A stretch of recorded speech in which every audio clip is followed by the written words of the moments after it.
founder of the Young Turks, Cenk Uygur, announced his 2024 campaign for president against President Joe Biden last month, advocating for paid family leave, higher wages, affordable health insurance, and more. 2024 Democratic presidential candidate Cenk Uygur joins us now to break down the latest from his campaign. All right, Cenk, why are you running? And great to have you with us. Thank you. There's a very clear reason why I'm running. There's actually two reasons, but the first one and most important one is shown by a new poll out yesterday, Quinnipiac. Biden's at 37% favorable, 59% unfavorable. If you think that Joe Biden is going to recover from being 22 points underwater, you live on a different planet. No political analyst in their right mind would say that this guy has a higher than 10% chance of winning. And you remove the names, Democrat, Republican, Biden, Trump, and you show any political analyst the current state of affairs, with Biden being down 24 points on the economy, losing in almost every swing state, down by 10 points to independents, 15 points lower than when he barely beat Trump in the Electoral College last time.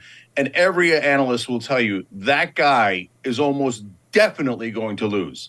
So what I'm trying to do is basically grab the wheel of the Titanic and move it. Move it.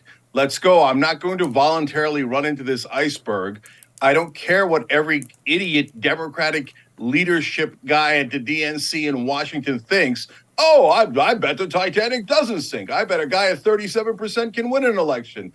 Well, that's just feeding into Joe Biden's egomaniac.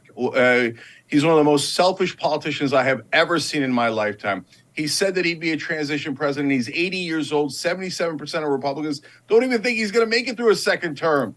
Get out of the race, Joe. That's why I'm in.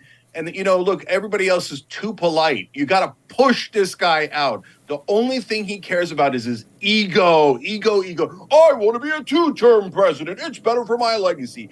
Get out of the race, Joe. You're going to ruin the Democratic Party. You're going to ruin this country, and you're going to hand it over to a fascist. That's the number one reason I'm in the race.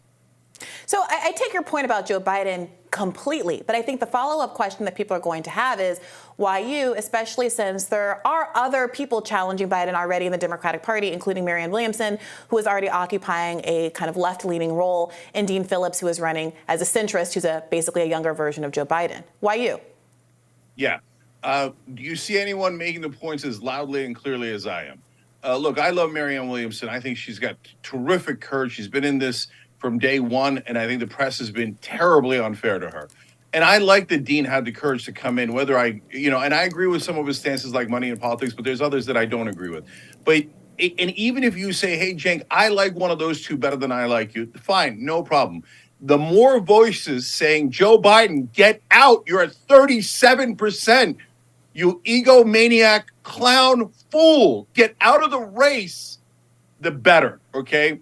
If I had my druthers, I would have almost every Democratic governor in this race. They would all start 10 points higher than Biden. Why is the Democratic Party voluntarily starting 10 points lower? Because what, they don't want to offend the feelings of the beloved dear leader? What kind of weirdo authoritarian party did the Democratic Party turn into? And now the DNC is going around the country trying to block me from the ballots. So apparently they think I'm the biggest threat. And I am, because I'm going to point out, I'm going to snap Washington and Democrats out of their trance. This guy is not it. I don't want to voluntarily lose to Donald Trump.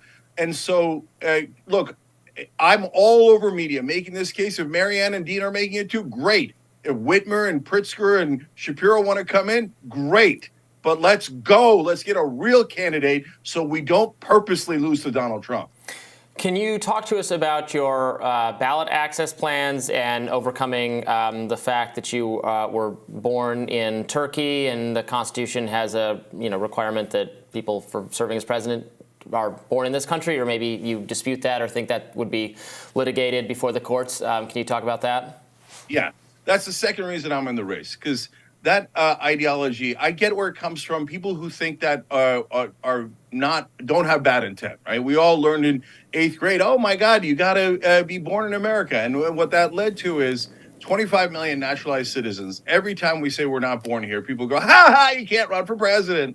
Now, that's a tiny minor thing. Most of those 25 million are not going to run for president. But that's not the point, guys. The point is, every time we hear that, And almost all of us have heard that hundreds of times in our lives. What we hear is, you're not one of us. You're a second-class citizen. You're not really fully American. And that drives me crazy. And as soon as I started writing, I got nothing but text messages and emails from naturalized citizens going, yes, thank you for finally saying it. Why are we the only second-class citizens? It makes no sense at all. And on legal grounds, it is totally, utterly wrong.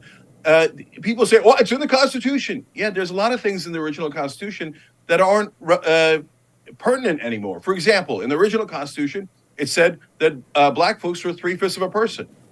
If people went around going, it's in the Constitution, it's in the Constitution, that means they just don't understand the Constitution at all. There are things called amendments. What they do is amend the Constitution. The 14th Amendment says very, very, very clearly, all persons born or naturalized have equal protection. They didn't say asterisks. They didn't say maybe. They didn't say read my mind. I don't really mean equal when I say equal, and I don't really mean naturalized when I say naturalized. It's very clear. It's right there in the 14th Amendment. That has been amended out, and I'm going to fix that. I'm going to go to court, and I'm going to win. But equal protection under the law and the right to run for president are two different things. So I don't actually disagree with you. I think in an ideal world, I too think that naturalized citizens should be able to run for president. I think a lot of conservatives felt that way when they were angling for Arnold Schwarzenegger to potentially do a run. I have no ideological objection to it. But we did fight a civil war that was to date the bloodiest a war that America has ever faced in order to get the constitutional changes that you're describing. And in the event horizon of this 2024 election, I do think there's people who are going to ask, is it worth investing financially or emotionally in this campaign when the likelihood of that rule change going into effect before 2024 is so slim? Is this just a symbolic candidacy? And do we need another one of those when we have Jill Stein and Cornel West and Marianne Williamson and others in the race already? Yeah, no. So first of all, like I said, it's not a new thing we have to do. And this is really important. This is going to get resolved well before the general election, because this is not a thing that takes a couple of years. When it comes to elections, the cases get expedited. So you actually don't have to worry about it. It is possible that I lose the court cases.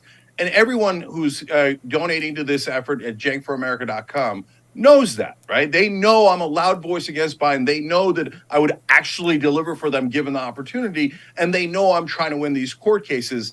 And I have an excellent legal argument to make. So I'm representing both the anti-Biden faction and 25 million naturalized citizens that want me to do this. And by the way, everybody said, oh, it's impossible. You can't do it.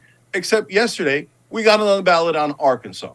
What happened? I thought you couldn't get on any ballots. I thought all the naysayers and all the doubters and all the haters thought that it was impossible. It turns out that when you try to actually fix things, it is possible. And if everybody in civil rights said, well, it's too hard, let's just not try, then we'd have never gotten anywhere. And yes, this is definitely a civil rights issue. And if you say, I don't care what 25 million naturalized citizens think, I'm going to just keep yelling at them. Ha ha, you're not one of us. You're not one of us. You can't lead us. You could, by the way, you could die for the country. We got 70 Medal of Honor winners who are naturalized citizens. That will take. But you being our leader, it can't happen because we don't trust you. We think you're disloyal and that you might sell us out to the Habsburg dynasty. It is irrational. It is immoral. And actually, it is also unconstitutional. And we're going to prove that in court. cenkforamerica.com. All right. Do you have feelings on the effort? I think of this because it's kind of similar to what you're saying. There's an effort right now to keep Donald Trump off the ballot on a kind of constitutional technicality argument that in the wake of the Civil War, people who engaged in insurrection were not allowed to be to hold office according to the amendments that passed into the Constitution, and that could be applied to Donald Trump, and that's being litigated. Do you have thoughts and feelings about that? I mean, look at the irony of this, right? The 14th Amendment says naturalized citizens have equal protection. No asterisks, no but, no anything. Equal means equal. The 14th Amendment also says if you do insurrection against America, you can't run.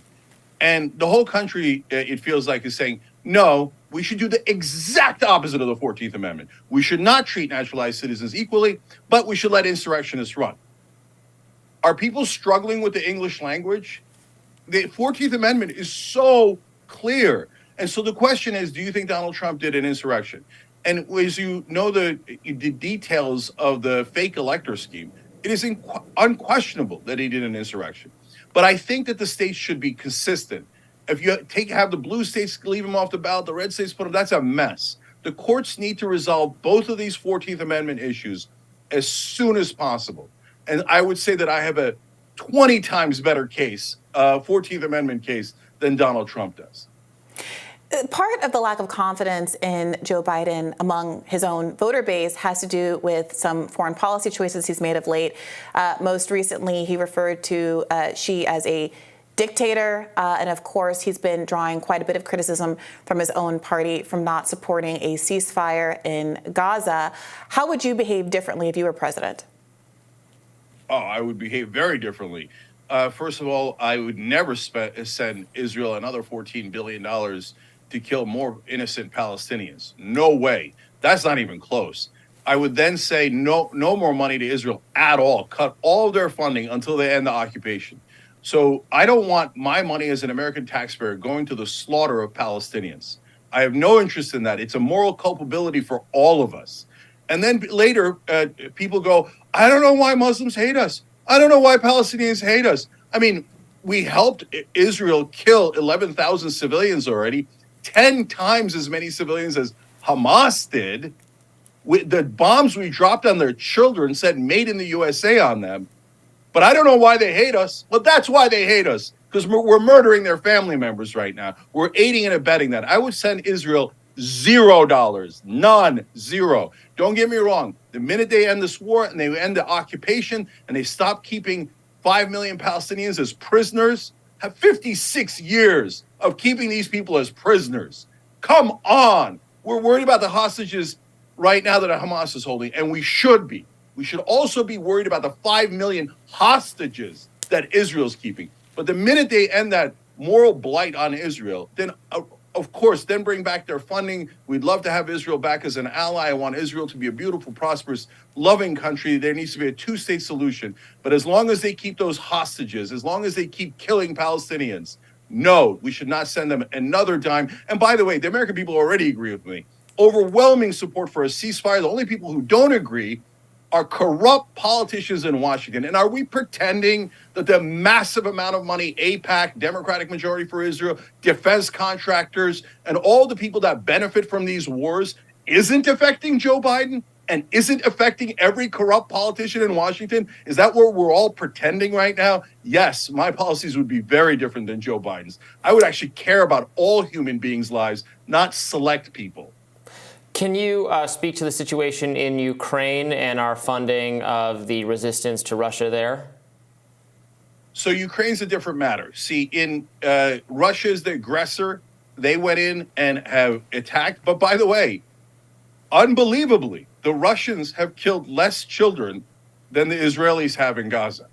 So that doesn't give any pass to the Russians. It just shows you the depth of the brutality of Netanyahu's right-wing government in Israel. I can't stand it. In terms of Ukraine, I want to help them. I want to support them. The question is how much and how long? And those are good questions that need to be further adjudicated by looking at the battlefield and understanding the entire conditions. But guys, also, when we send money to Ukraine or to Israel, it doesn't actually go to them. It goes to defense contractors. People misunderstand the power dynamics. Yes, AIPAC's a giant lobby. Yes, they should be called out. Yes, they're now doing a racist campaign against the black progressives and Muslim progressives in the House. But the defense contractors are much larger. And then there are other factors at play. The oil companies are at play. They want a giant war because it increases their profits in an unbelievable amount. And by the way, Joe Biden is taking huge money from petroleum companies, and we're all supposed to pretend that those bribes don't exist. They do exist. They're definitely bribes, and we need to stop the Democratic leadership from taking nonstop bribes. And so the main money goes to the defense contractors in both Ukraine and Israel. They take all of the profits. They give a little bit of bribes back to all these corrupt politicians, and then they say we're doing it for the people of Ukraine and Israel. So I don't buy it. I would analyze all of those budgets very meticulously before I sent more money. Thanks so much for joining us today, Cenk. I appreciate it, guys. Cenk for America. .com and Biden is going to lose.com. Biden is going to lose.com. Snap out of it. He has no chance of winning. Let's get a real strong candidate to fight Republicans. I actually want to fight them as opposed to Joe Biden who wants to take a nap.